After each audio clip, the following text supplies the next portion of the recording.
records than the last time.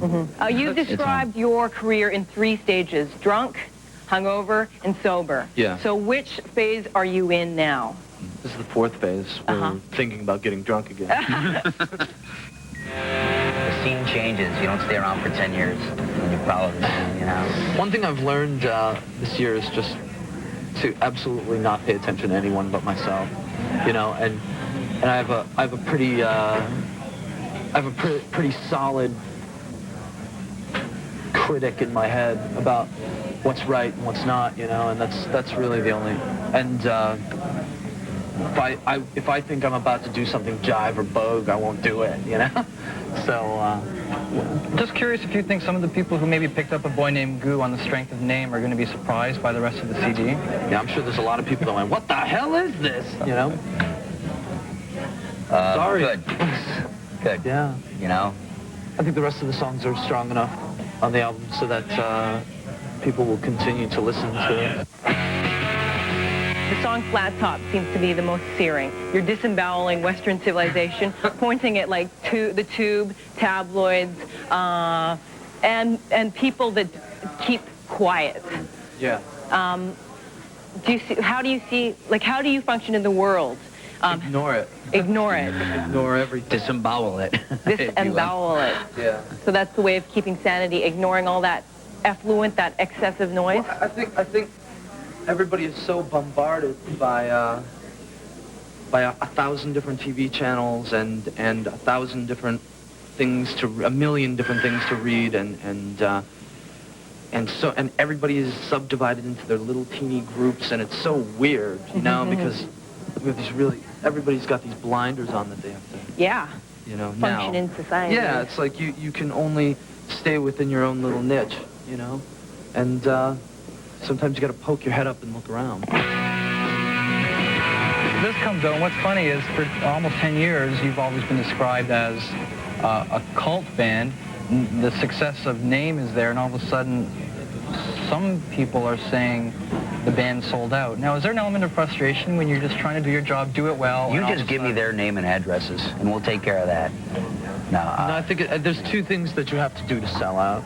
You have to do something you don't want to do, and you have to be paid off very handsomely for doing it. And we haven't had either of those things. That's it, That's man. Canadian. That's not going to get you. That's all I got. It's worth Do you know what I'm saying? $2 here in Canada. So, you know. Well, who's saying it? Probably critics, media, because your fans are still there. Your fans are still there. I think that there's a very small number of people who have been with us for many years, and I think when people come to see you when you're playing in front of 25 people, and all of a sudden they have to come and see you playing in front of 2,000-3,000 people,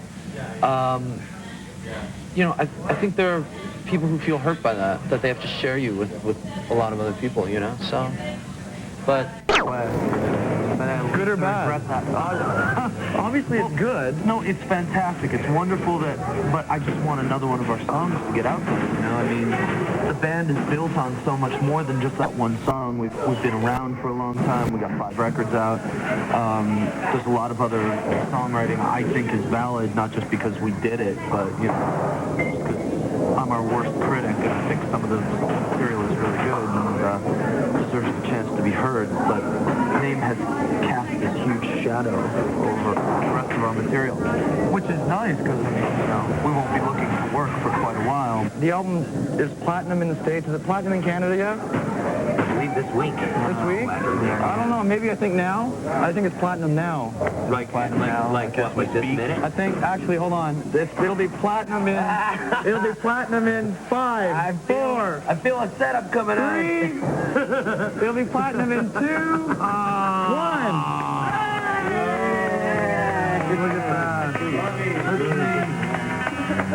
Thank you, Canada.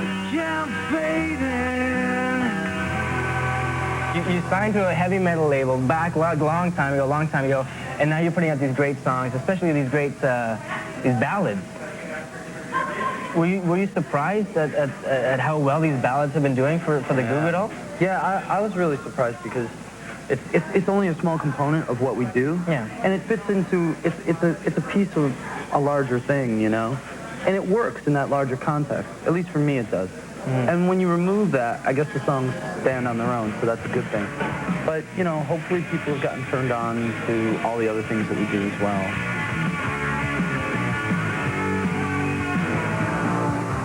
I know that when Name reached the level it did, you were grateful because every band wants a song like that, but the after effect was that, well, are we ever going to get that again? We're not just about Name, we're about other things. Yeah. And you were concerned about hitting that level again. Yeah. And guess what happened? I know. 2.5 years later. No!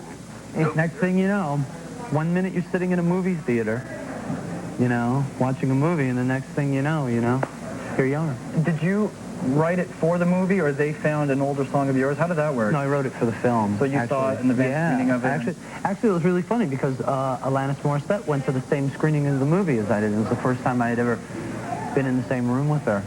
And I was like, wow, I'm sitting in a movie theater with Alanis Morissette, you know? It's kind of cool, you know? That's got some interesting connotations, doesn't it? That's interesting on so many levels, which I never even thought of. There's a song in there somewhere, maybe. Well, there was a song. It had nothing to do with me, of course. But we went and saw the movie, and I went back to my hotel, and I wrote the song, and it worked, you know? It was really weird. The movie, I don't know if you've seen City of Angels. I haven't. Take a Girl. Take Your Well, I was Girl. going to say, is the movie that powerful? Because there's some lines in that song are very beautiful, and I think it'd be lines that I may rip off one day to say to someone. Take it, dude. Take it. Take your girl. Take your girl. It's like the first 10 minutes of the movie, you're gonna cry, and then like the rest of the movie, she'll cry. I don't think I've wept so much since like Born Free. Bad.